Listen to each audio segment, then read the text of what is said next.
16차 예담3회 우리 성도님들을 초청합니다. 우리가 비록 이 땅 가운데 살지만 우리 천국의 시민으로 부르시는 우리 하나님의 은혜를 찬양합니다. 우리 하나님의 은혜가 우리 가운데 넘치시길 소망하는 그런 마음으로 주 앞에 엎드릴 때 우리 하나님께서 우리의 삶과 또 우리 교회 가운데 임하게 될 줄로 믿습니다. 하나님의 통치가 우리 가운데 펼쳐지길 소망하면서 이 시간 기도하면서 주 앞에 나아갑니다. 합심해서 다 같이 기도하겠습니다. 살아계신 하나님 아버지, 감사합니다. 오늘도 주일 주 앞에 예배하게 하시니 감사합니다. 예배할 수 있는 것이 얼마나 큰 은혜이고 특권인지를 다시 한번 깨닫게 하여 주옵소서. 우리 거룩한 행렬 예수님을 닮아가는 삶, 우리 16차 예담 삶을 시작하게 하시니 감사합니다. 주님께서 우리와 이 땅에 오시고 고난받으시고 십자가에서 물과 피를 흘리셔 우리를 구원하신 그 주님의 은혜를 다시 한번 생각하게 하시고, 또한 겸손하게 우리를 섬기셨던, 또 우리를 아버지 하나님의 주님의 그 진리의 말씀으로 우리에게 가르침을 주셨던 주님의 그 가르침을 받는 귀한 시간들이 되게 하여 주시옵소서. 오늘 이 사부 예배 가운데 임재하셔서 우리 주님이 살아계심을, 주님이 우리의 하나님이심을, 우리의 왕이심을, 진정한 스승이심을 다시 한번 경험하고 그 주님 앞에 예배하는 그 주님께 영광 돌리기 위한 예배 되게 하여 주옵소서. 하나님의 나라가 우리 가운데 임하기를 간절히 소원합니다. 하나님이 다스리시는 우리 교회, 우리 나라가 되게 하여 주옵소서. 홀로 영광 받아줄 줄 믿습니다. 우리 주님.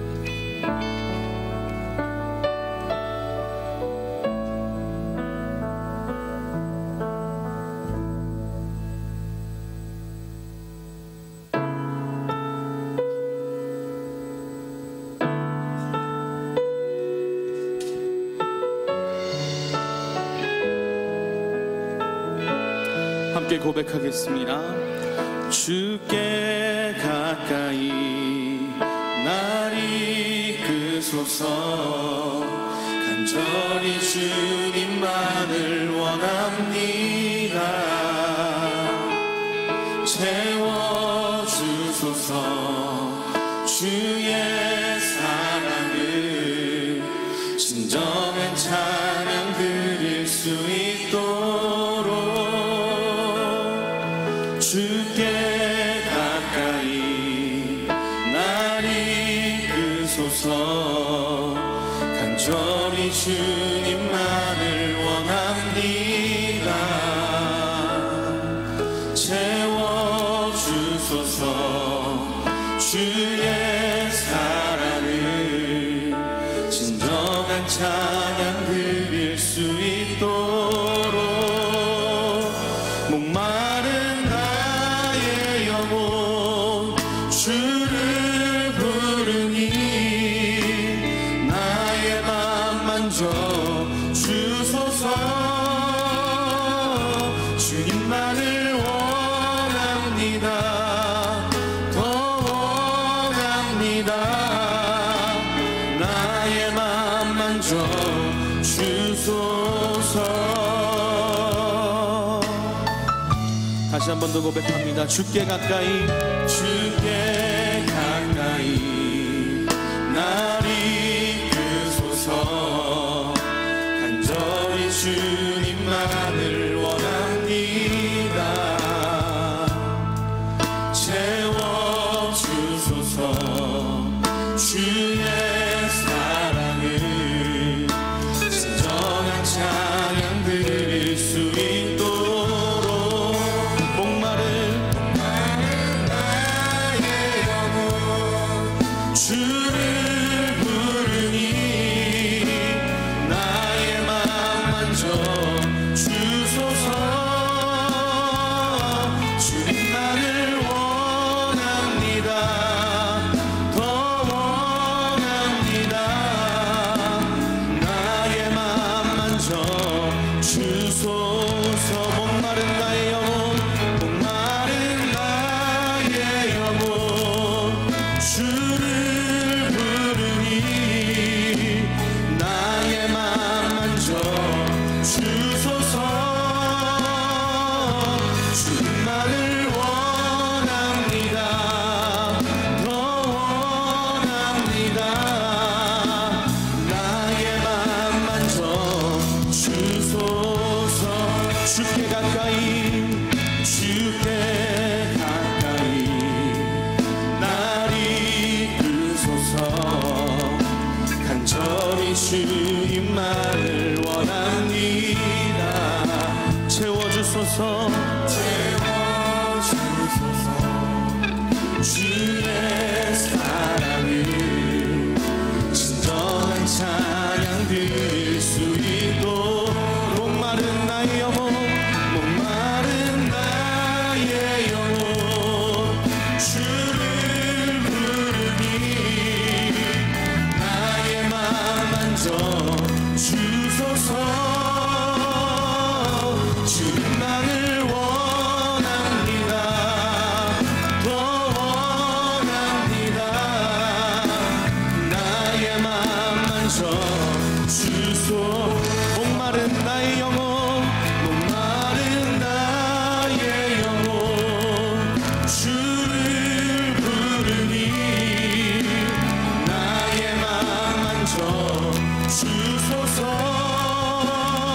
주님만을 원합니다.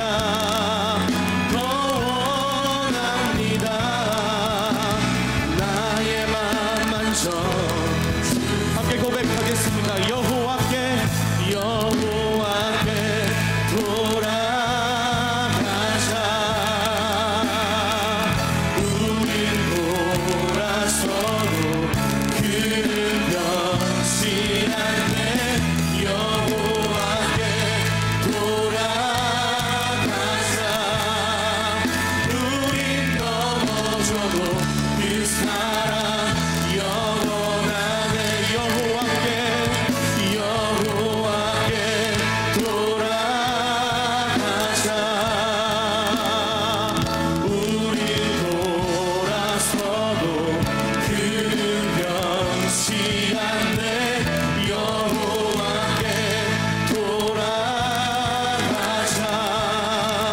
우린 넘어져도 그 사랑 영원하네.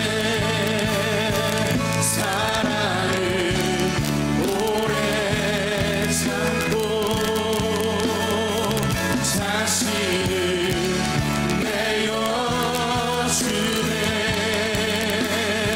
서로 사랑할 때 세상은 주보네.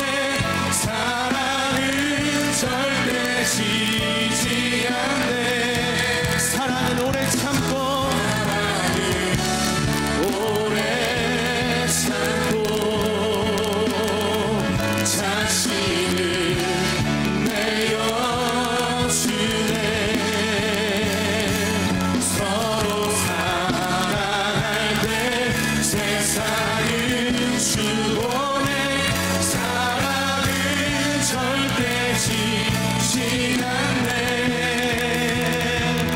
여호와께 돌아가자. 우린 돌아서도 주는 변치 않네. 여호와께 돌아가자. 우린 넘어져도 그 사랑 영원하네. 여호와께 돌아가자. 우린 돌아서도 주는 변치 않네. 여호와께 돌아가자. 우린 넘어져도 우리 두 손을 높이 들고 한번 마지막으로 고백합니다. 여호와께 돌아가자. 여호와께 돌아가자. 우리의 의지할 곳 주님뿐입니다. 돌아서도 그는 변치 않네. 여호와께 돌아가자. 우린 넘어져도 그 사랑 영원하네. 우리 시간 같이 함께 기도하며 나아갑니다. 이번 예담산 기간을 통하여서 우리가 주님만 바라볼 수 있도록 인도하여 주옵소서. 나뿐만 아니라 우리 교회 모든 성도들이 함께 하나님을 예배하고 하나님을 찬송하고 우리의 마음을 주께로 향하는 시간으로 인도하여 주옵소서라고 우리 일주일의 예배의 시간 가운데 또 오늘의 예배를 위해서 같이 함께 기도하며 나아가기를 소원합니다. 함께 기도합니다. 하나님, 주께서 하나님의 은혜를 베풀어 주시기를 원하시오니 하나님 우리가 그 가운데 거하기를 원합니다. 하나님 말씀 가운데 거하기를 원합니다. 우리를 기다리시는 주님 앞에 우리가 다시 무릎 꿇고 우리가 방향을 돌려서 주 앞에 서기를 원합니다. 주 앞에 머무르기를 원합니다. 하나님 우리의 삶을 인도하여 주시옵소서. 우리의 생각을 변화시켜 주시옵소서. 우리의 마음이 다른 곳을 향하고 있다면 하나님 우리의 마음을 인도하여 주셔서 주님을 바라보게 하여 주시옵소서. 우리의 모든 삶이 우리의 모든 마음이 주님을 향할 수 있도록 인도하여 주시옵소서. 특별히 하나님 이 시간들 가운데 우리가 그냥 행사로 그냥 지나가는 것이 아니라 주님의 그 간절한 마음 아버지의 뜻이 무엇인지를 기억하는 시간으로 우리를 인도해 주시기를 소원합니다. 그리하여서 사랑하는 우리 중앙교회가 아버지의 뜻을 이루어가는 교회로 세워지게 하여 주시고 아버지의 뜻을 나타내는 교회로 세워지게 하여 주시고 하나님의 영광을 드러내는 교회로 우리를 세워주시기를 소원합니다. 하나님, 세상의 많은 이들이 기독교인을 졸업하고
하시는 주님께 감사의 박수, 영광의 박수 올려드리겠습니다. 할렐루야, 아멘.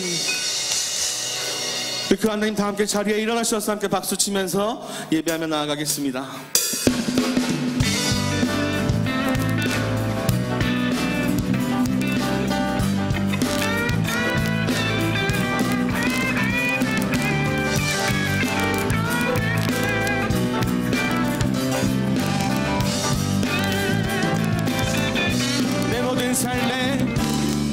삶의 행동 주 안에, 주님 안에 있네. 나의 숨쉬는 순간들도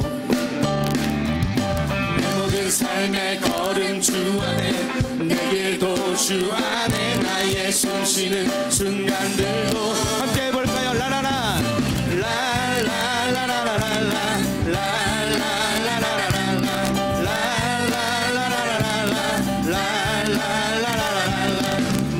삶의 행동 주 안에, 주님 안에 있네. 나의 숨쉬는 순간들도 내 모든 삶의 걸음 주 안에, 내게도 주 안에 나의 숨쉬는 순간들도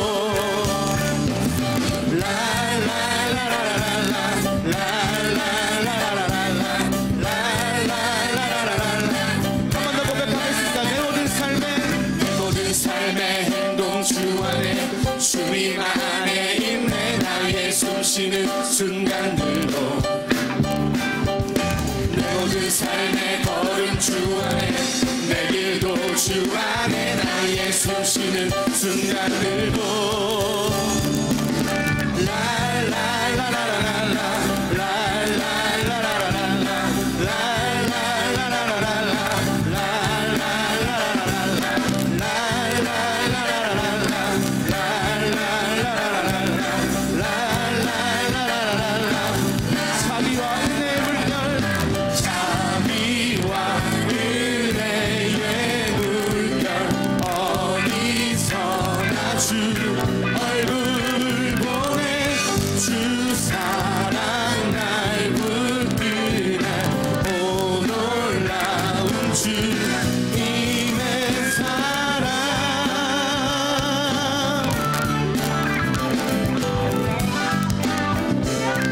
치면서 라라라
감사의 박수 올려드리겠습니다. 아멘.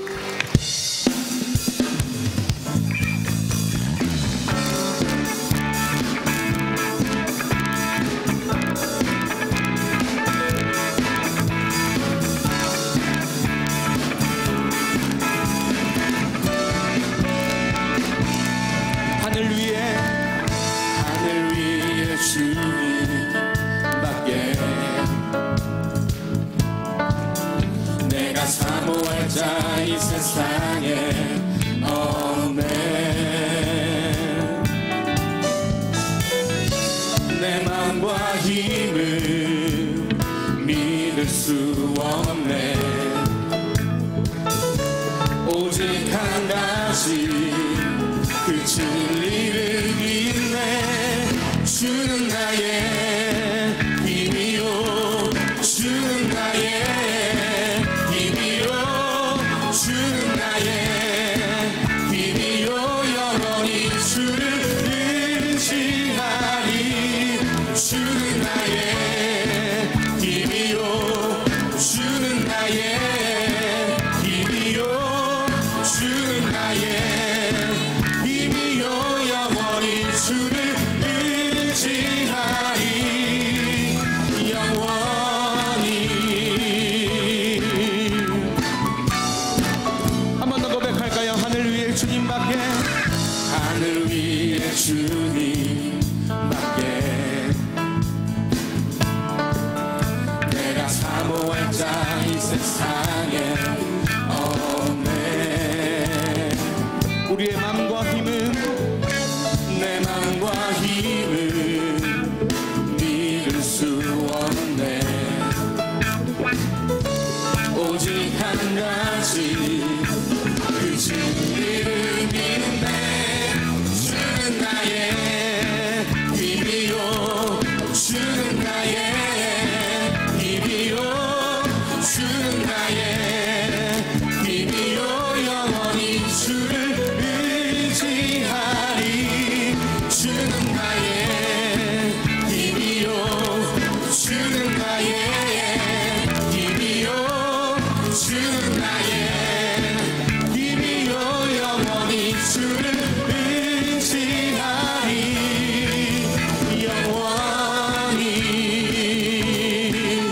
영원히. 영원히. 영원히. 내 맘과 힘을, 내 맘과 힘을 믿을 수 없네. 오직 한 가지 그 진리를 믿네. 주는 나의 힘이요, 주는 나의 힘이요, 주는 나의 힘이요. 영원히 주를 의지하리. 주는 나의 힘이요, 주는 나의 힘이요, 주는 나의 힘이요. 영원히 주를 의지하리. 영원히. 영원히. 영원히.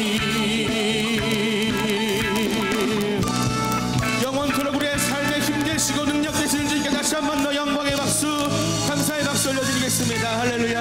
아멘. 자리에 앉겠습니다.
온유하시고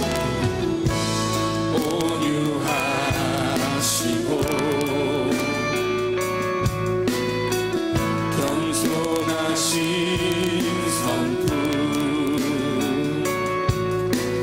예수 닮기를 내가 원하네. 자비하시고 위로자 되신 주 예수 닮기를 내가 원하네. 예수 닮기를 예수 보기를 예수만 높이길 내가 원하네. 내 평생 소원 예수 닮기를 예수만 닮기를 내가 원하네. 예수 닮기를 예수 보기를 예수만 높이길 내가 원하네. 내 평생 소원 예수 닮기를 예수만 닮기를. 우리 한 번 더 고백하겠습니다. 예수 닮기를 예수 보기를 예수만 높이길 내가 원하네. 내 평생 소원 예수 닮기를 예수만 닮기를. 우리 마지막으로 한 번만 더 전심으로 고백합니다. 예수 닮기를 예수 닮기를 예수 보기를 예수만 높이길 내가 원하네. 내 평생 소원 예수 닮기를 예수만 닮기를 내가 원하네. 예수 닮기를 예수 보기를 예수만 높이길 내가 원하네. 내 평생 소원 예수 닮기를 예수만 닮기를 내가 원하네. 하나님, 이 시간 우리가 고백했던 것처럼 우리의 평생의 소원 주님을 닮아가는 것, 그리하여서 이 땅에 하나님의 뜻을 나타내는 것 되게 하여 주옵소서. 하나님을 닮은 모습 그대로 세상의 빛을 드러내는 믿음의 사람들로 우리 중앙교회를 세워주시기를 간절히 소원합니다. 감사드리며 예수님의 이름으로 기도드렸습니다. 우리를 주님 닮게 하실 주님께 영광의 박수, 감사의 박수 올려드리겠습니다.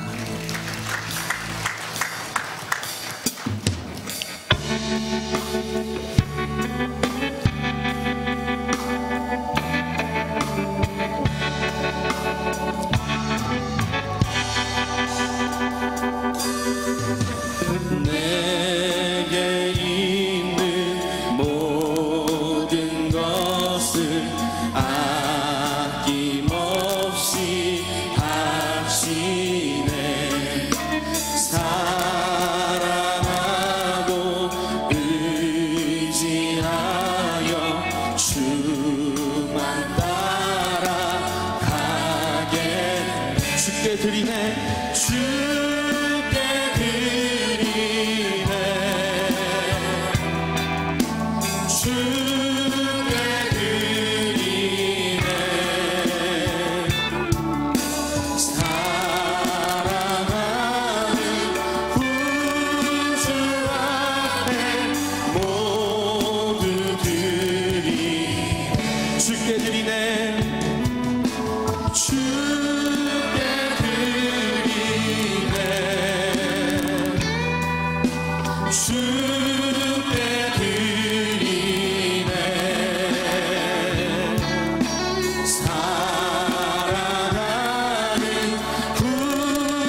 할렐루야. 우리 사부 예배 나오신 우리 성도님들을 환영하고 축복합니다. 우리 16차 예담3이 시작되었습니다. 금요일까지는 새벽 5시 20분 또 저녁 8시 30분 진행되고요. 토요일은 새벽 저녁 집회가 없습니다. 오후 2시에 우리 광교 학교에서 헌당 개교 감사 예배로 드립니다. 이날은 예배를 마치고 테이프 커팅식이 있는데요. 모든 성도님들이 커팅식에 참여할 것입니다.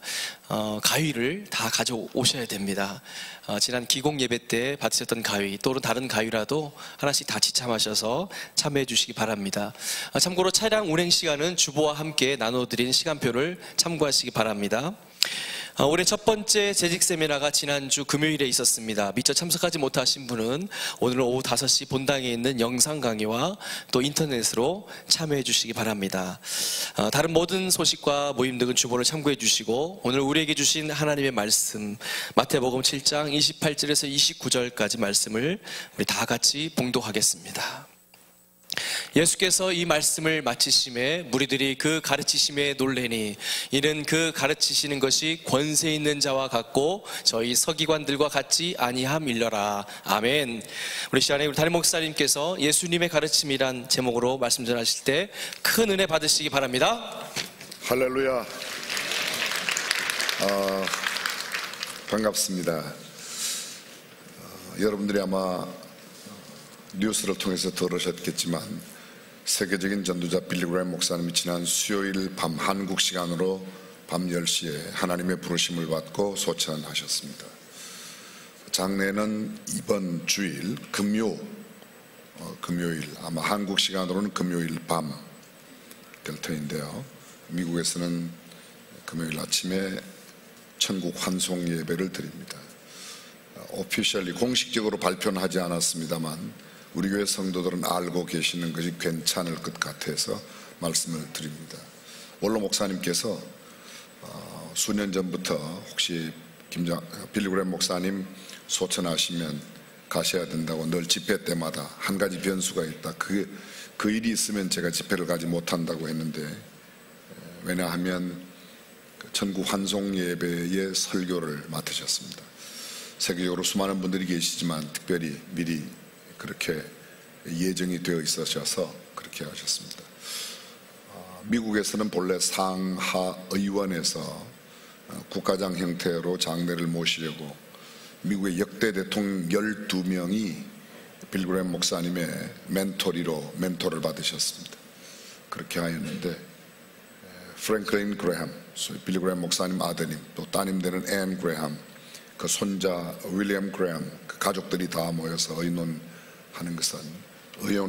것은 가족장으로 조촐하게 그렇게 모시겠다고. 그래서 지금 샬롯, 노스캐롤라이나 빌리 그레이엄 라이브러리에서 금요일 날 장례를 모시게 되었습니다. 한국의 목사님들 한 10여 분 정도 초대를 하였는데요. 저도 초대를 받기는 하였습니다만 금주가 우리 예담산 기간이고 또 토요일 날은 학교 헌당 개교 예배가 있어서 가지 못하고 그저께 금요일 목사님 떠나시는데 마음만 저희들이 지냈습니다. 오늘 2부 예배 시간에 빌리 그레이엄 전도단 한국의 전체 책임을 맡은 분이 우리 교회에 오셔서 예배를 드리고 가셨는데 내일 그분 미국으로 가시게 되고 아마 한국에서 몇 분들 가실 것 같습니다. 국가적으로는 지금 현재 평창 올림픽 오늘 마지막 이제 클로징 세레모니 이런 폐막식만 남아 있는데요. 한국이 오늘 4인승 봅슬레이나 여자 컬링 꼭 금메달을 땄으면 좋겠다고 생각했는데 아쉽게도 은메달에 그쳐서 그래도 굉장한 동계올림픽에 아주 향상된 모습을 보여줘서 얼마나 감사한지 모르겠습니다. 저는 국가적인 이념에 대해서는 그렇게 논하고 싶지 않지만 성경적으로 이번에 볼 때 남북 간의 물고가 같아서 복음이 다시 한번 창궐하는 기회가 되었으면 좋겠고 세계인들이 평창올림픽을 통해서 예수 믿는 사람이 많이 생겼으면 좋겠습니다. 소위 미국의 CK 재단에서 이번에 빌리 그레이엄 평창올림픽 기간 중에 전도단이 2팀이 왔습니다. 각 팀이 와서 일주일씩 2주간 있었는데 성경책을 16만 권을 가지고 와서 13만 권을 배포했습니다. 여러분, 평창군의 인구가 얼마인지 혹시 아십니까? 4만 5천 명입니다. 강릉 전체 인구가 25만 명밖에 안 됩니다. 이렇게 조그마한 도시에서 이거는 성경에 나오는 이야기는 아니지만 동계올림픽은 두 가지 안목으로 보면 됩니다. 눈에서 하는 경기 8종목, 얼음에서 하는 경기 8종목.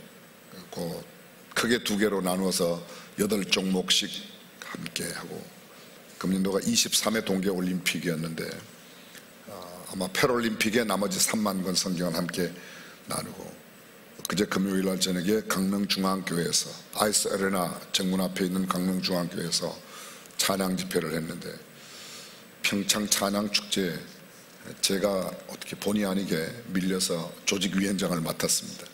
저는 그날 우리 교회 재직 세미나 때문에 참여 못하고 미리 가서 잠깐 함께 기도하고 식사 대접하는 시간만 갖고 돌아왔습니다.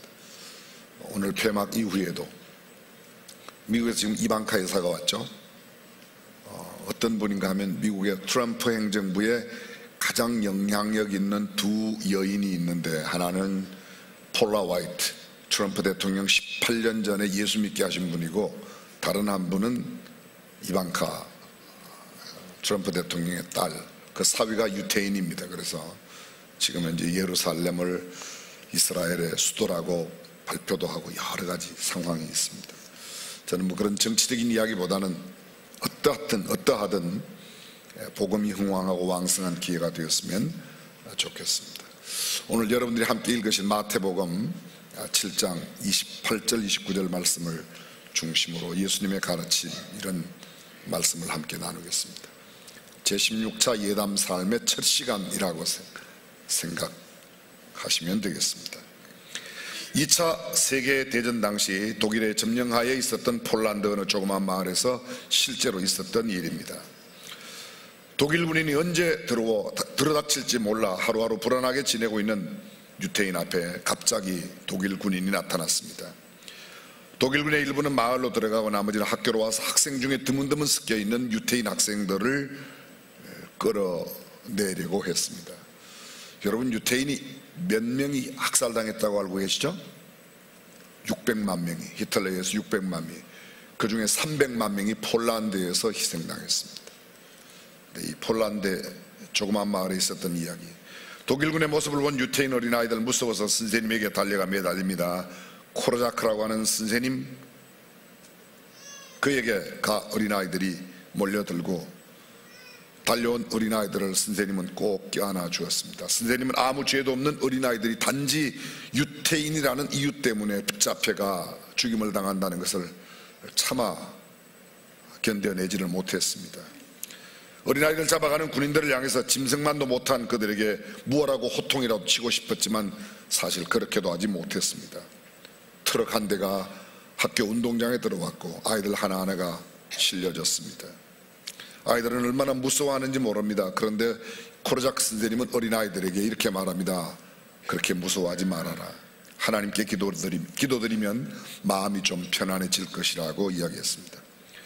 독일군은 코르자크 선생님 곁에 있는 유대인 아이까지 차에 실으려고 하는데 가로막고 선생님이 나섭니다.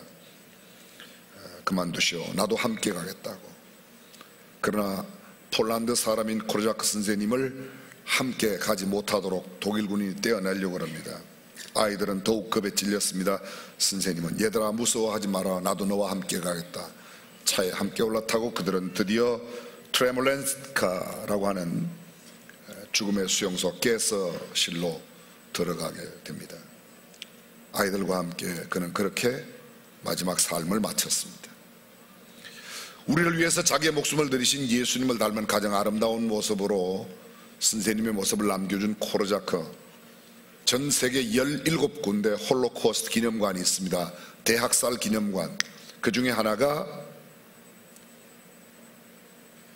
이스라엘의 예루살렘에 있습니다. 소위 바드 야셈이라고 하는 그곳 정원에 이 코르자크 선생님을 동상으로 만들어서 설치해 놓았습니다. 지금 화면에 나온 동상을 여러분이 자세히 보시면 겁에 질려 있는 아이들과 그들을 껴안고 있는 코르자크 선생님의 모습이 나타나고 있습니다. 코르자크 이외에도 훌륭한 선생님들이 참 많이 있죠. 우리가 잘 알고 있는 엘버트 슈바이츠, 그는 아프리카의 가장 덥고 독사와 악어가 우글거리는 가봉의 랑바르라고 하는 조그마한 마을에서 그의 삶을 보냈습니다. 아주 작은 마을입니다. 저는 1990년도에 그곳 마을에서 한 며칠간 시간을 보냈던 적이 있습니다.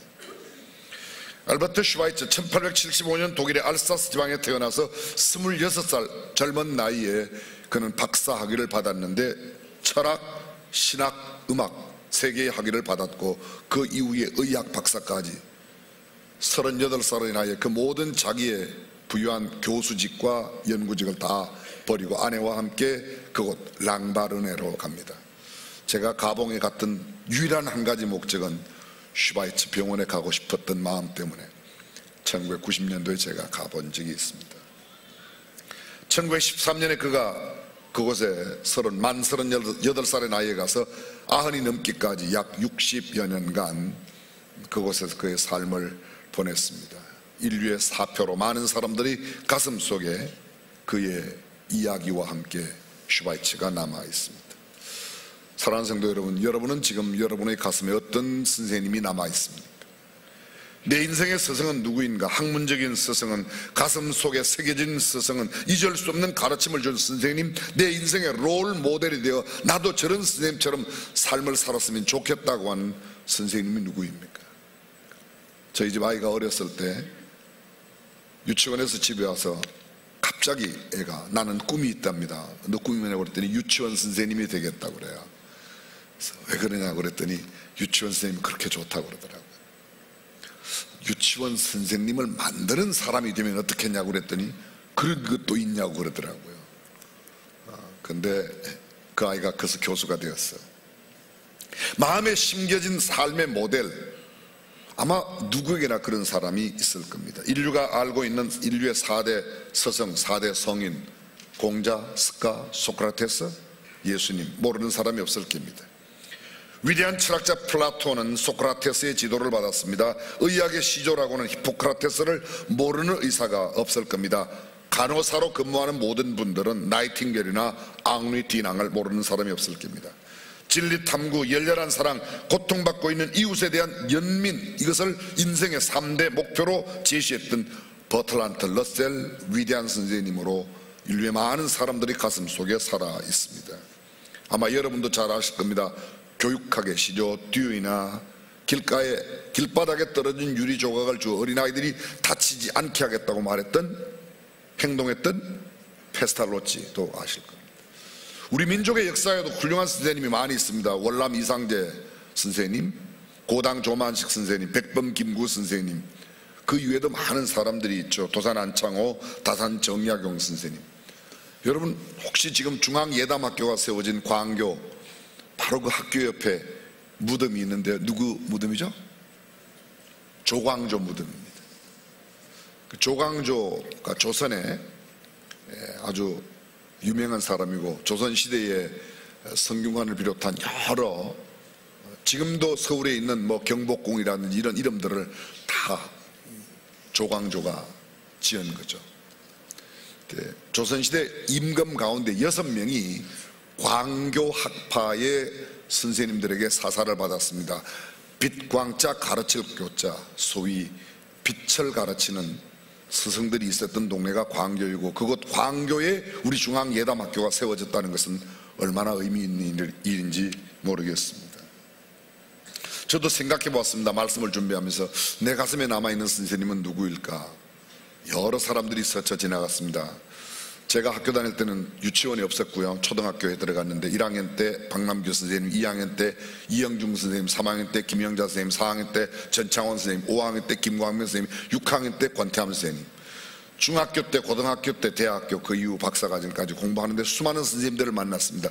근데 어떤 선생님에게는 굉장히 인상 깊은 것이 남아있는가 하면 어떤 선생님은 이름조차 잘 기억나지 않고 심지어는 어떤 선생님은 별로 좋지 않은 기억을 남겨준 사람들도 있습니다. 여러분에게는 혹시 어떤 선생님이 그렇게 남아있습니까?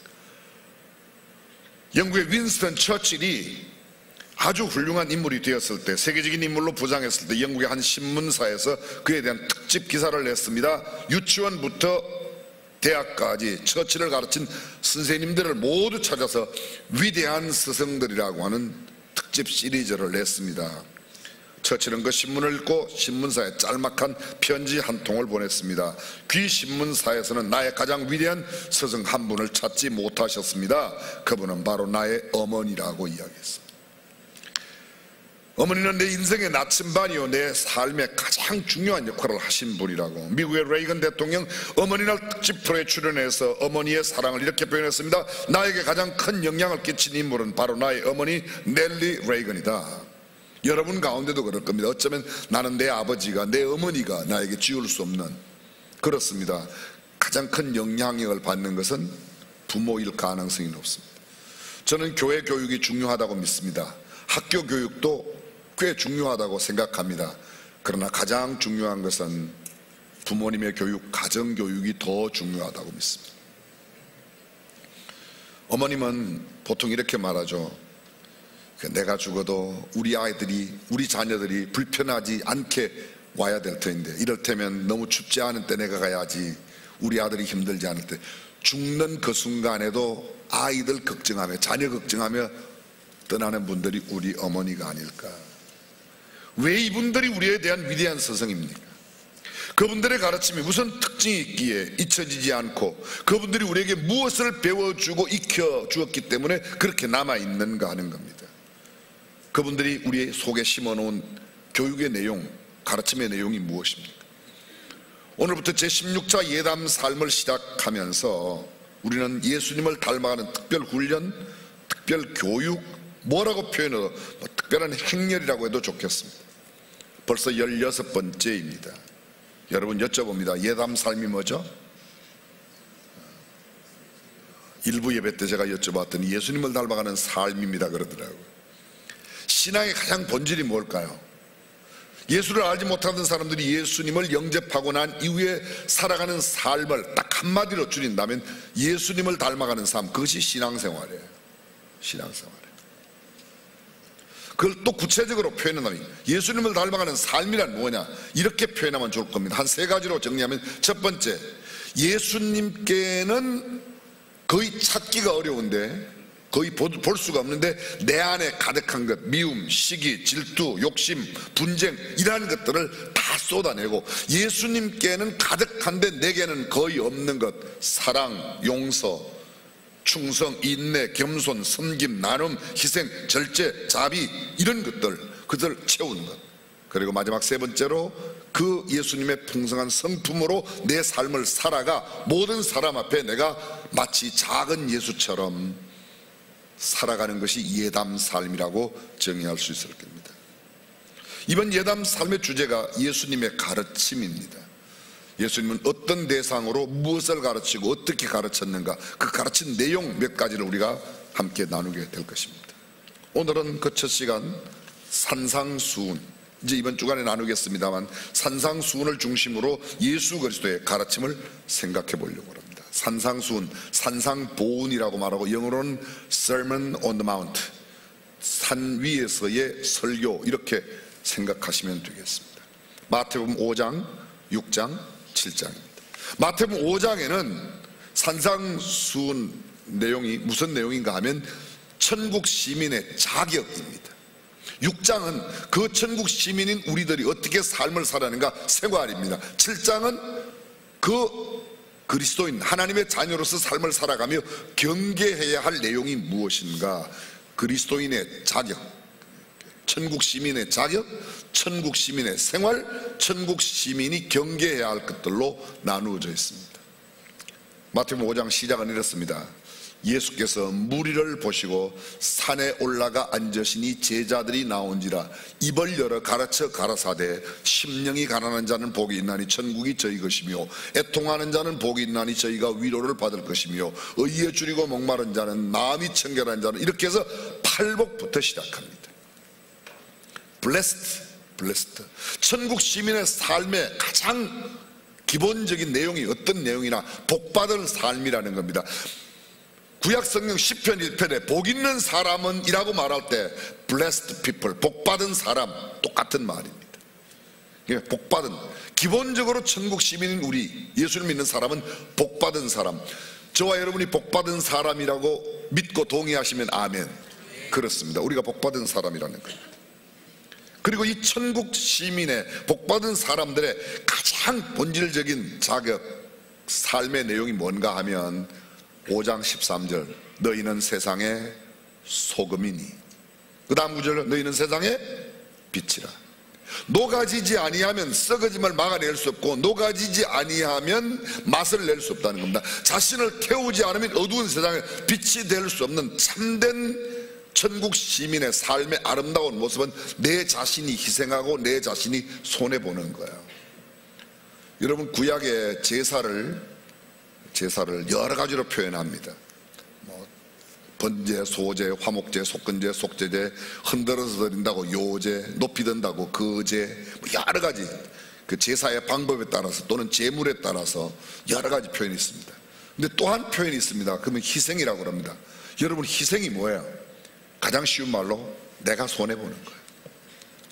남아 도는 시간에 예배 드리는 게 아니라 내 중요한 것들을 희생하고 그 시간을 성별하여 드리는 것이 진정한 예배의 정신입니다. 예배는 보는 것이 아니라 드리는 것이죠. 하나님께 드리는 거예요. 내게 가장 소중한 시간을 구별하여 드리는 것, 그것이 예배라는 것입니다. 이 천국 시민의 전체적인 삶을 한마디로 요약하면 율법을 완성한 그런 이야기입니다. 율법의 완성. 예수님은 이렇게 말씀하십니다. 내가 온 것은 율법을 파괴하러 온 게 아니다, 율법을 완성하러 왔다고 말씀하십니다.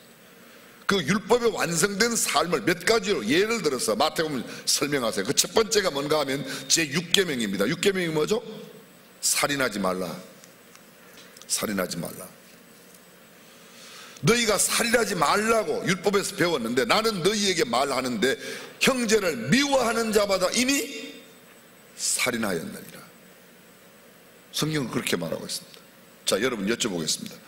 여러분이 미워하는 사람이 누구예요? 북한의 누구? 러시아에 있는 누구? 아프리카 땅에. 여러분이 미워하는 사람이 누구예요? 여러분 남편, 여러분 아내, 여러분 부모, 여러분 자식이에요. 내가 왜 저걸 낳았는지 몰라. 어휴, 저거 낳고 아들 낳았다고 내가 미역국 먹었지. 뭐 별의별 소리, 입에 담지도 못하는, 그렇게 미워해요. 근데 성경은 마태복음 이렇게 말합니다. 형제를 미워하는 자마다 뭐라고? 이미 살인했다고 말합니다. 여쭤볼게요. 여러분, 누가 살인 안 한 분 손 한번 들어보세요. 우리 다 살인자예요. 내 가까이에 있는 사람, 결코 미워해서는 안 될 사람을 미워함으로 이미 살인한 거예요. 그 다음에 7계명을 갖고 이야기합니다. 7계명이 뭐죠? 간음하지 말라. 간음하지 말라. 문자적인 그대로만 아닙니다. 성경은 이렇게 말합니다. 여자를 보고 음욕을 품은 자도 이미 간음했다고 말합니다. 자, 남자들만 한번 대답해 보십시오. 이쁜 여자 텔레비전에 나오면, 사이 막 나오면 좀 마음이 싱숭생숭한 마음이 들어요, 안 들어요?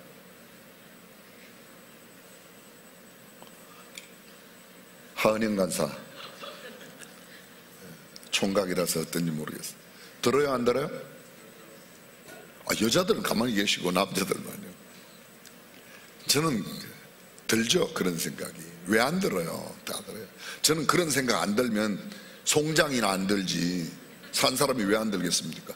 그런 마음도 안 들면 목사도 하지 말아야 돼요. 그렇게 감각 없는 무감각한 사람이 무슨 목회를 하겠습니까? 문제는 이것입니다. 나쁜 생각이 내 안에 자리를 들고 그걸 행동으로 옮겨서 하는데, 머리 위로 새가 날아가는 것은 막을 수가 없어요. 그러나 그것이 둥지를 트는 것은 얼마든지 막아낼 수 있어야 하고 막아내야 된다는 겁니다.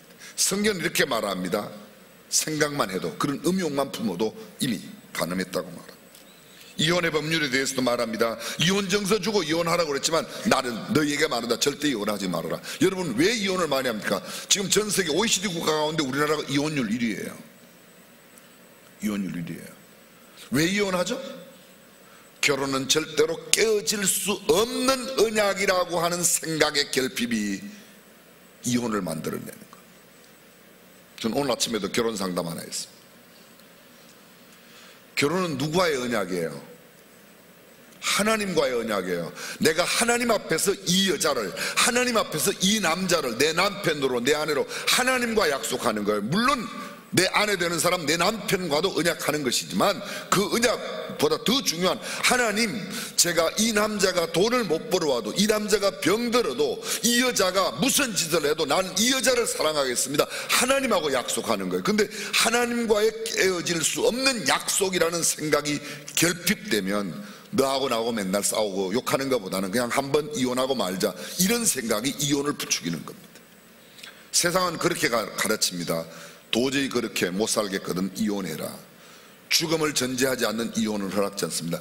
이 사람과 같이 살면 내가 죽을 것 같다, 그러면 이혼한다고 그러면 모르겠어. 그러나 그런 것이 아니면, 이미 이혼하신 분이 여기 계시다면 너무 괴로워하지 마십시오. 이미 끝난 과거에 매이지 말고 이제는 보다 정말 건강하고 행복한 삶을 살아가시기를 주님의 이름으로 축원합니다. 아직 이혼하지 않은 분이라면 절대 이혼하지 않겠다는 그런 마음을 갖고 하나님이 주시는 행복, 하나님께서 허락하시는 삶의 기쁨과 즐거움을 마음껏 누리며 살아가시기를 주님의 이름으로 축복합니다. 아멘! 제가 아멘 했어요. 성경은 복수에 대해서도 이렇게 말합니다. 눈에는 눈, 이에는 이라고 여러분들이 그렇게 들었지만 나는 너희에게 말하는데 그렇게 하지 말라는 겁니다. 속옷을 달라고 그러거든 그도까지 주고, 누가 억지로 오리를 가자고 그러거든 심리까지 가지고, 오른 뺨을 때리면 왼 뺨도 돌려대라는 거죠. 여러분, 갚으라는 말 있죠. 갚으라는 말. 갚으라는 말이 뭐예요? 이에는 이, 눈에는 눈. 함무라비 법전의 법정은 그 사람이 내 이빨을 뺐으면 나도 가서 그 사람 이빨 빼는 거야. 근데 성경적인 해석은 그 사람이 내 이빨을 다쳤으면 그 사람이 이빨을 빼는 게 아니고 이빨값 이상으로 보상을 하라는 거예요. 갚는다는 거예요.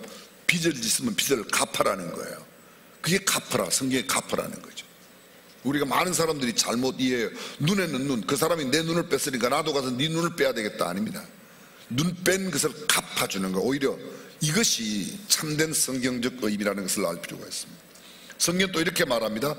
내 원수를 미워하라 하였으나 나는 너에게 말하는데 원수를 사랑하라. 원수 갚는 것이 내게 있으니까 그것은 내게 맡기고 너희는 원수를 사랑하라. 정말 천국 시민으로 산다는 게 결코 쉽지 않습니다. 로이 존스 목사님은 그런 말을 했습니다. 산상수훈을 사랑하는 사람은 진짜 그리스도인이고 산상수훈을 굉장히 어렵게 생각하는 사람은 가짜라고 그랬습니다. 참 쉽지 않습니다. 언젠가 그런 말씀 나누었는데요, 여러분, 내가 축복을 하면 축복하는 그 사람이 복받을 자격이 되면 그 복을 받게 되고, 그 사람이 받지 못하면 그 복이 내게로 돌아온다. 기억나세요? 또 내가 어떤 사람을 저주할 때 저주한 그 사람이 그 저주를 받기에 합당한 사람이라면 저주가 임하겠지만, 그렇지 않다면 그 저주가 내게로 돌아온다는 겁니다. 근데 우리의 판단과 우리의 생각이 항상 옳지 않아요. 나는 저 사람을 저주할 사람이라고 해서 저주했는데 하나님 보시기에 저주할 사람이 아니면 그 저주가 어떻게 돼요? 내게 돌아오니까 저주는 하여간 안 하는 게 좋습니다. 안 하는 게 좋습니다. 내가 저주를 해서 그 저주에 합당한 사람이 저주를 받는다고 해서 내게 득될 게 없어요. 그런데 축복은 어떤 사람에게도 그 사람이 내가 축복해서 축복을 받아도 좋고, 그 사람이 못 받으면 그 복이 내게 들어오니까 축복은 절대로 손해나는 게 아닙니다. 그러니까 만나는 사람마다 내가 스스로 나에게 복 달라고 그러기는 좀 쑥스럽지 않습니까? 그러니까 이렇게 봐가지고 저 사람은 절대로 복 못 받을 사람 같으면 그냥 가서 축복을 많이 하면 그 복이 나한테 올 수 있다는 거죠. 이 수준 높은 이야기를 이해하시겠습니까? 성경이 원수 갚는 것은 내게 맡기고 너희는 원수를 사랑하라고 말하고 있습니다. 이것이 천국 시민으로서의 자격을 갖춘 삶의 모습이에요. 6장에는 그런 시민들의 삶을, 생활을 이야기한다고 그랬어요. 6장 1절부터 마태복음 6장 1절에서 첫 번째 나타난 내용이 뭐냐면 너희가 구제할 때에 구제 이야기가 나옵니다. 근데 성경은 이렇게 말합니다. 너희가 구제할 때 나팔을 불지 말아라. 또 뭐라고 말합니까? 오른손이 하는 것을 왼손이 모르게 하라는 거예요.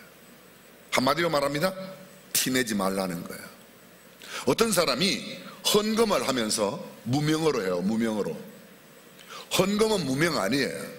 성경은 이렇게 말합니다. 다윗이 금 10만 달란트, 은 100만 달란트를 성전을 위하여 드렸다고 되어 있어요. 과부가 랩돈 2개를 드렸다. 그걸 요새로 번역하면 그것이요, 이장로님 1000만 원 드렸습니다. 김 집사님 2000원 드렸습니다. 뭐 이런 표현이란 말이죠. 근데 가끔 이런 사람들이 있어요. 교회 헌금을 무명으로 해요. 연말이 되게 되면 교회에 헌금 영수증, 소위 기부금 영수증을 받으러 와요. 나는 무명으로 했는데 헌금 얼마 했다고 떼어달라는 거예요. 떼어줘야 돼요? 안 떼어줘야 돼요? 그래서 교회 사무원이 저한테, 목사님 이거 어떻게 해야 되죠? 떼어드려. 무명으로 떼어드려. 무명으로 드렸으니까 무명으로 떼어드려야지. 어떻게 무명으로 드린 걸 어떻게 하냐. 우리는 모른다. 그러니까 무명으로 떼어드려. 무명으로. 무명은 없어요. 그건 그래야 됩니다. 아마 어쩌면 그분이 여기 계실지도 모르겠어요. 그러나 아니에요. 보십시오. 구제는 오른손이 하는 걸 왼손이 모르게, 나팔을 불지 말라는 거예요. 헌금은 하나님, 불쌍한 하나님께 동정하는 게 아니에요. 동량이 아니에요. 도와주는 게 아니에요. 그래서 구제는 남들이 알지 못하게 나팔을 불지 말고 해라. 헌금은 이렇게 기명을 해서 정확하게 드림이 성경적인 거예요. 혹시 여러분들이 남들에게 도와주는 것거든 이야기하지 않는 게 사실은 더 바람직합니다. 때로는 교회에서 하는 일을 떠벌리죠. 저도 잘 떠벌리기도 합니다. 근데 떠벌리면 교육적 차원에서, 아니면 이것이 꼭 이런 생각에서, 그런 마음에서 이제 자랑으로 나팔을 해서는 안 된다는 겁니다. 그리고 주님은 말씀하세요.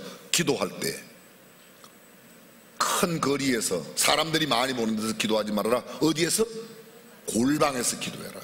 골방에서 기도하라. 또 말합니다. 중언부언하지 말아라. 하나님은 이미 다 알고 계신다. 잘 들어보시오. 다 알고 계시는데 왜 기도하지? 그건 잘못된 질문 자체가 잘못되었어요. 성경은 이렇게 말합니다. 내가 다 알고 있지만 너희는 기도하라고 말씀하셨어요. 다 알고 있지만. 자, 천국 갈 사람, 지옥 갈 사람이 예정되어 있어요.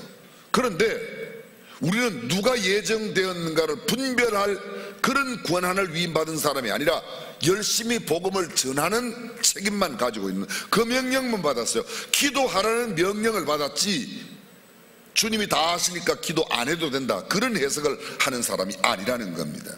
그리고 주님은 가르쳐주세요. 너희는 기도할 때에 이렇게 기도하라. 기도 방법, 기도의 내용을 이렇게 하라는 겁니다. 그것이 우리가 소위 말하는 주기도문입니다. 하늘에 계신 우리 아버지여, 이름이 거룩히 여김을 받으니. 여러분, 기도에 가장 먼저 해야 되실 일이 뭔가 하면 하나님의 영광, 하나님의 존귀함, 하나님께서 영광과 존귀와 감사를 드립니다. 하나님의 이름이 높임을 받으시옵소서. 우리는 대부분 주시옵소서의 기도가 먼저예요. 죄송하지만 주일날 목회 기도하는 목사님들도 오늘 은혜를 주옵소서, 그런 기도를 먼저 해요. 근데 성경은 그렇지 않습니다. 이렇게 기도하라. 하나님의 이름이 존귀하게 되는 것을 먼저. 그 다음에 나라가 임하도록, 하나님의 나라가. 그 다음에 하나님의 뜻이 하늘에서 이룬 것 같이 땅에서도 하나님의 뜻이 이루어지기를 위해서 기도하라. 그 다음에요 일용할 양식을 주옵시고. 일용할 양식. 그 다음에 잘 들어보십시오. 용서를 구하는 기도인데, 우리가 우리에게 죄 지은 자를 용서하여 준 것 같이 우리 죄를 용서해 주옵시오. 나는 내게 잘못한 사람을 용서하지 않는데 하나님 앞에 가서 나를 용서해 달라고 하는 것은 성경적인 삶이 아니라는 거예요. 근데 대부분의 사람이 내가 남이 나에게 손해본 거는 따지고, 남이 나에게 무언가 일을 하는 것에 대해서는 굉장히 갚으려고 그러고 용서해 주지 않는데 나는 하나님 앞에서 용서받겠다. 그건 성경적인 삶이 아니라는 겁니다. 이것을 이상하게 오해하는 사람들이 참 많아요. 성경은 이렇게 말합니다. 우리가 우리에게 죄 지은 자를 사하여 준 것 같이 우리 죄를, 너희가 사람의 과실을 용서하면 너희 천부께서도 너희 과실을 용서하시리라. 너희가 용서하지 아니하면 너희 아버지께서 너희도 용서하지 않는다. 성경이에요. 이게요. 나는 용서하지 않고 하나님 앞에 용서를 받겠다. 죄송합니다. 도둑놈 싶어요. 성경적인 삶이 아닙니다. 그리고 또 이야기합니다. 금식. 너희 금식할 때 머리에 기름 바르고 얼굴을 씻고 해라. 티내지 말라는 겁니다. 슬픈 기색하지 말라는 겁니다. 금식. 주님께서 말씀하신 거, 자, 구제 떠버리지 말아라. 기도 골방에서 은밀하게 해라. 금식 슬픈 기색 나타내지 말아라. 한마디로 다 하면요, 뭐예요? 그리스도인의 진실한 삶은 티내지 말라는 거예요. 티내지 말라는 겁니다. 그리고 19절부터 마지막 34절까지 이어지는 말씀이 물질에 관한 거예요. 여러분, 예수님께서 사복음서에 가르친 내용 가운데 천국의 이야기보다 물질, 돈 이야기를 몇 배나 더 많이 하셨어요. 결정적으로 마태복음 6장에서 하고 있는 내용 여러분들이 아실 겁니다. 하나님과 재물을 겸하여 섬길 수 없다. 이를 중히 여기고 저를 경히 여기나 저를 중히 여기고 이를 경히 여김이라. 두 가지는 공존하지 못합니다. 나는 하나님도 사랑하고 돈도 사랑하고 있을 수가 없습니다. 하나님 사랑하는 사람은 돈을 사랑하지 않게 되어 있습니다. 돈을 사랑하는 사람은 하나님을 사랑하지 못한다는 거예요. 착각하고 있어요. 나는 돈도 사랑하고 하나님도 사랑하고 있을 수가 없습니다. 그제 금요일날 금년도 제1차 재직 세미나 때 조정민 목사님 오셨어요. 그분이 그런 이야기를 하시는 거예요. 자기네들 예배를 드리고 있는 자기 베이직 교회, 본인이 심호하시는 교회가 새 들어 있는 그 예배당 건물로 빌려 쓰고 있는 겁니다. 갑자기 팔렸다는 거예요. 그러니까 이게 이제 예배 처소가 문제가 돼야 안 돼요. 되냐 안 되냐 여쭤봤어요. 된다 1번, 안 된다 2번. 되죠? 근데 안 된다는 거예요, 이분은요. 근데 굉장히 설득력 있게 안 된다고 설명했어요. 저도 공감했어요. 아니, 하나님께서 예배 드릴 장소도 준비되지 않았는데 그 건물을 팔리게 하셨겠냐는 거예요. 우리가 예배 못 드리는 게 안 달라는 게 아니라 하나님 예배 받으실 하나님께서 그 준비 안 하셨겠네요. 자기 성도들에게 그때 걱정하지 말아라. 아무런 대안도 없는데 걱정하지 말아라. 하나님께서 하나님의 백성들이 예배하는 자리 준비 없이 그냥 이 건물을 팔리게 하시고, 팔렸더라도 계속 예배를 드리게 하시든지 아니면 다른 예배 처소를 주실 거다, 그렇게 했대요. 근데 생각지도 않은 사람이 왔더랍니다. 목사님, 예배 장소 필요하지 않나고 그러더래요. 필요하다고 그랬대요.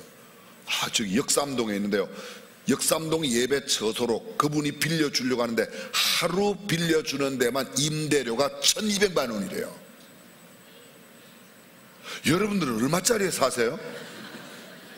하루 예배 공간 빌려주는데 임대료가 1,200만 원짜리 역삼동 스튜디오를 돈 한 푼도 내지 말고 그냥 와서 예배 드리라고 그러더래요. 이런 이야기해도 놀라는 신용 반응이 거의 없는 사람은 여러분밖에 없어요. 놀랍지 않습니까? 솔직히 말씀드리면 우리가 그렇게 안달날 필요가 없어요. 아이들이 아프면 아픈 아이도 고생이지만 더 마음 졸이는 건 엄마예요. 언젠가 그런 말씀 드렸죠. 너 내 말 안 들으면 두고 간다. 엄마가 애들을 막 겁줘요. 5살짜리 애한테. 근데 엄마가 그 애 두고 가요, 못 가요? 가요? 지 엄마 아니지. 그거는 동네 아줌마지. 그게 무슨 동네 아줌마도 맡은 애를 그렇게 안 해요.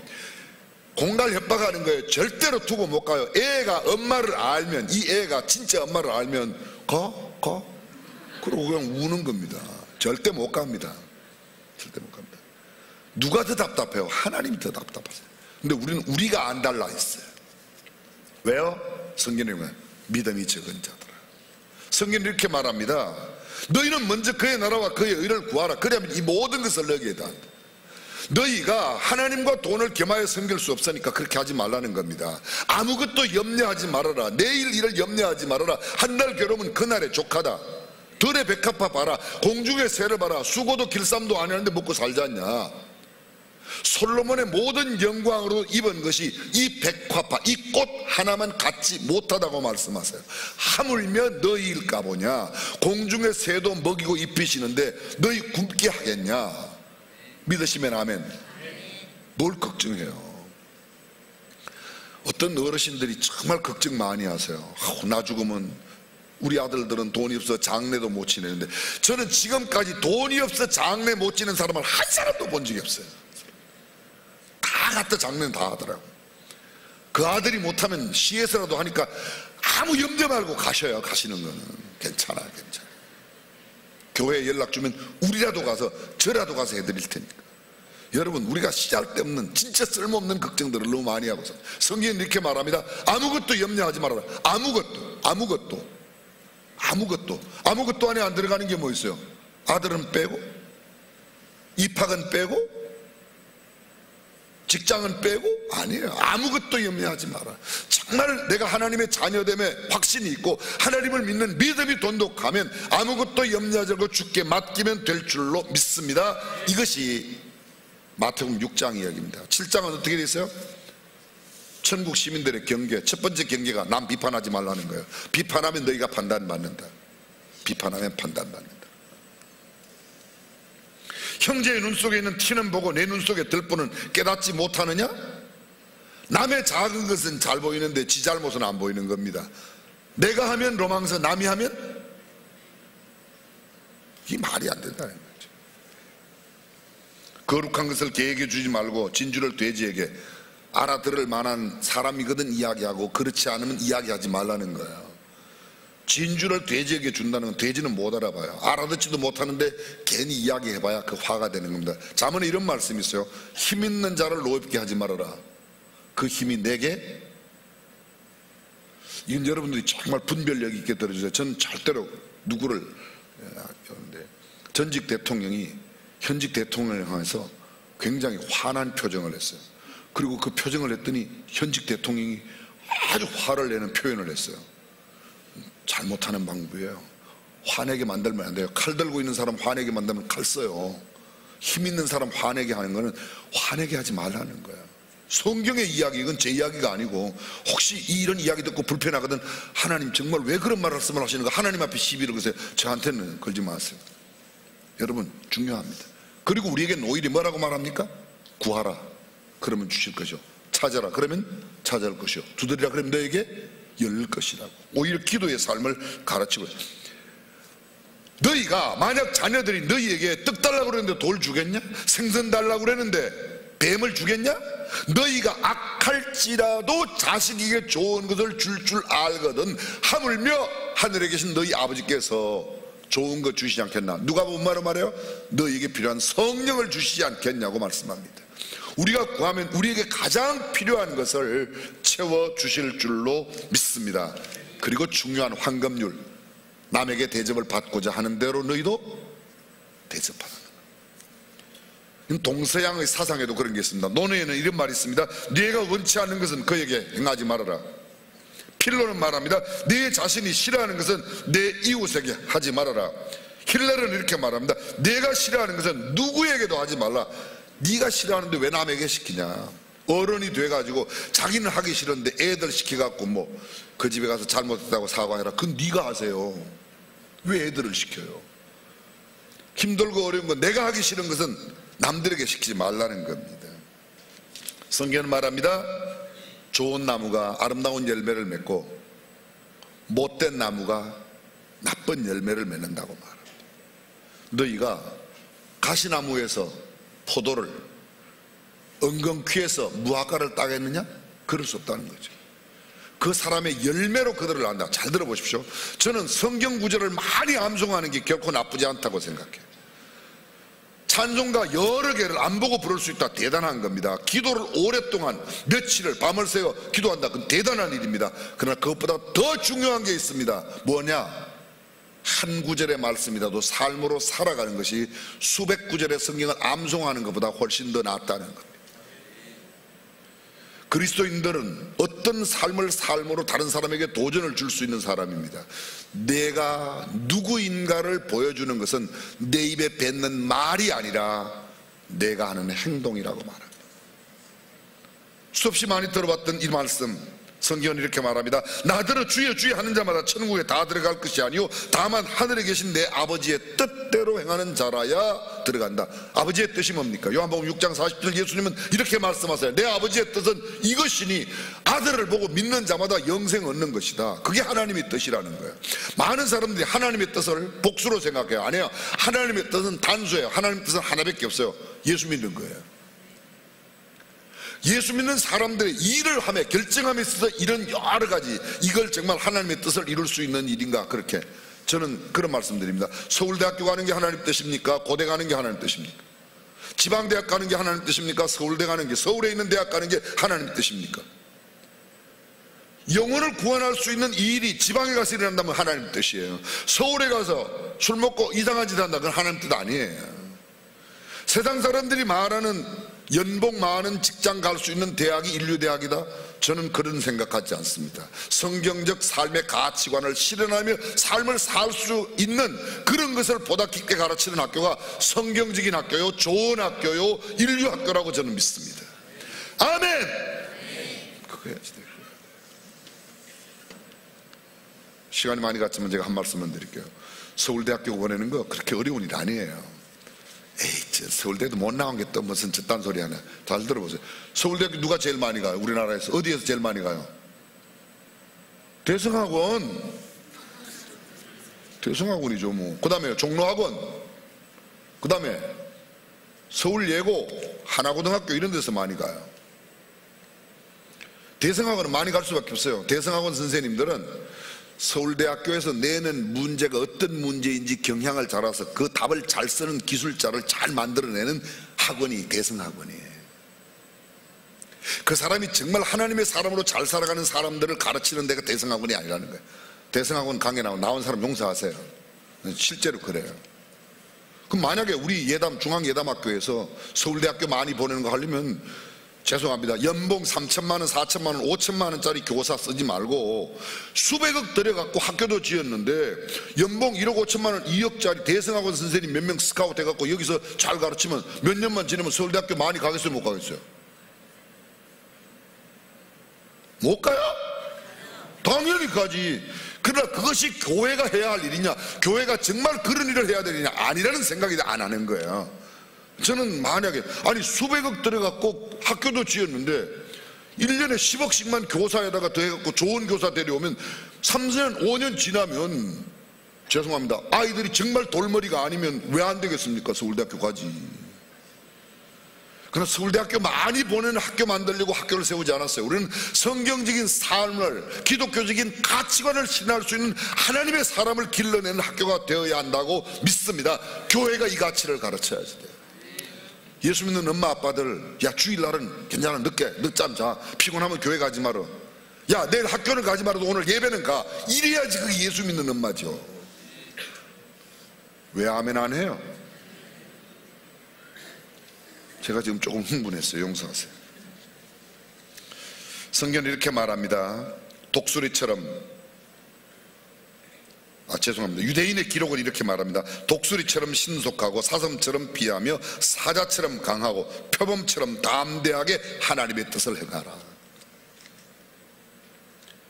내가 그날에, 사람들이 많이 그날에 와서 내게 말하기를 우리가 주님의 이름으로 귀신도 쫓아내고 능력도 행하고 병도 고쳤습니다. 불법을 행하는 자들아 내게서 떠나가라. 내가 너희를 도무지 알지 못한다. 도무지 알지 못한다. 무엇을 행하였느냐 보다도 더 중요한 것은 어떤 사람으로서 하나님의 사람답게 천국 시민답게 살았느냐, 예수님을 닮은 삶으로 살았느냐가 보다 중요하다는 겁니다. 저는 마지막으로 이야기만 하나 마치겠습니다. 언젠가 여주 교도소에 있는, 수원교도소가 여주로 옮겨오는 여주 교도소에 예배를 인도하러 갔습니다. 교도관들은 이 교도소에 있는 분들이 한꺼번에 많이 나와서 모이는 것을 그렇게 썩 좋아하지 않습니다. 그때는 긴장이 되고 다들 자기가 맡은 자리에서 그분들을 다 이렇게 좀 보살펴야 되니까. 근데 그날은 제가 그 자리에서는 몰랐어요. 많은 분들이 나왔는데요, 강당에 모였는데 저는 앞에 설교했죠. 근데 유독 어떤 사람이 책을 한 권 들고, 교도관인데 책을 한 권 들고 그걸 보고 있어요. 나중에 알아봤더니 그게 불경이었습니다. 그분은 아주 대단한 불자였습니다. 불자라고 하세요? 네, 그건 불자였어요. 근데 제가 설교를 좀 계속 잘 몰랐어요. 설교하는 이 사람이 가지고 나온 책을 아마 여기 한 줄기 흘렀는지도 모르겠어요. 그리고 그분이 그날 예수 믿었어요. 여러분 잘 들어보세요. 하나님의 뜻은, 내 아버지의 뜻은 이것이니 아들을 보고 예수를 보고 믿는 자마다 영생을 얻는 거예요. 그저께 오셨던 조정민 목사님 전전 정부에서 굉장히 고관에 계시던 분이 교도소에 가셨는데 교도에서 특별 면회를 하셨대요. 특별 면회를 하면 보통 한 20분에서 30분 정도 장소 변경 접견이라고 해서 따로 만나요. 그 소위 국립학교에 가 있는 분들이 따로 이제 만나는 거죠. 학교 아시죠? 그 학교. 예. 만나는데 거기는 꼭 이렇게 만나면 교도관이 무슨 내용을 주고받았는지를 쭉 적어서 보고를 합니다. 이분이 2분을 개인 그렇게 장소 변경 접견을 갔어요. 그런데 다른 이야기 아무것도 안 하고 그냥 가서 순수한 복음만 전했어요. 2번째 딱 만나고 난 뒤에 이분은 교도소에 계시고 아직 교도관이 교회 나와서 나도 예수 믿겠다고 나온 거예요. 여러분에게 이런 삶의 간증이 있습니까? 누가 내 모습을 보고 내가 전하는 복음을 듣고 예수 믿는 일이 일어납니까? 천국 시민의 모습은 주일날 성경 지키고 예배당에 왔다 갔다 하는 것만으로는 다가 아니에요. 우리의 삶의 현장에 정말 주님 닮은 모습으로 거룩한 도전을 주고 삶의 놀라운 변화를 일으키는 예담 삶을 살아가는, 저는 정말 그랬으면 좋겠어요. 저는 예담 목사가 좋은데요, 제가 예담 목사 아닌 걸 잘 알거든요. 그래서 예담 소원 목사, 예수님 닮기를 소원하는 목사이지 예수님은 안 닮았어요. 저를 보면 여러분들 실명하세요. 저를 믿지 말고 예수님을 믿으셔야 됩니다. 예수님처럼 살아가는 저와 여러분들이 되시기를 주님의 이름으로 축원합니다. 기도하겠습니다.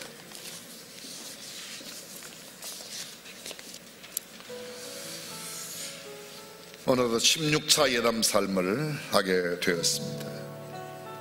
횟수가 거듭할수록 더욱 예수님을 닮은 그런 모습이 되었으면 좋겠습니다. 전능하신 우리 하나님, 머리로만 아는 신앙이 아니라 손과 발이 말씀을 따라 움직여지고 우리의 생각과 우리의 삶의 가치관, 방향이 말씀으로 변화되는 주님 닮은 모습을 갖게 하옵소서. 우리 주님 예수님의 이름으로 기도합니다. 아멘. 우리 자리에서 다 함께 일어나셔서 예담3 구호를 외치겠습니다. 삶의 중심 예수, 삶의 소망 예수, 오직 예수. 제가 앞부분을 선창하면 예수, 예수, 예수 다 같이 힘있게 외치시면 되겠습니다. 우리 주먹을 굳게 쥐고 다 같이 삶의 중심 예수, 삶의 소망 예수, 오직 예수. 할렐루야. 네.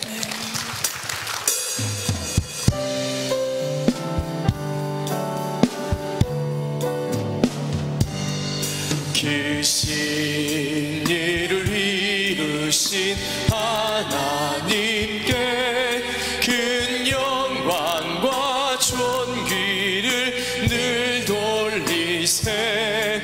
독생자를 주셔서 구하시니 이 죄인들 생명길 찾아 또 놀라워라 주께서 이루신 일 큰 영광과 존귀를 늘 돌리세. 주 예수님 우리를 살리시니 이 즐거움 다 증량 못하리라. 주 찬양 주 찬양 소리로 찬양, 주 찬양, 주 찬양, 기쁨으로 찬양. 만백성들 모여서 찬양하세. 이 크신 일 이루신